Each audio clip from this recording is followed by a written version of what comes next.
Elimina el ronquido con esta técnica súper efectiva. Si tú eres de los que se acuestan e inmediatamente se duermen y comienzan a roncar y no dejan a dormir a los demás, tienes que hacer esta técnica buenísima. ¿Cómo lo es?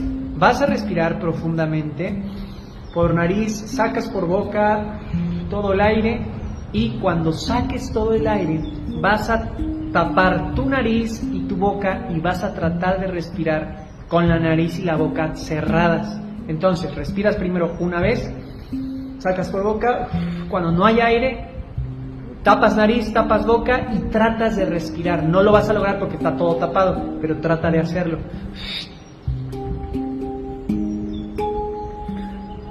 Este movimiento repítelo 8 veces y se creará un efecto de ventosa que hará que dejes de roncar.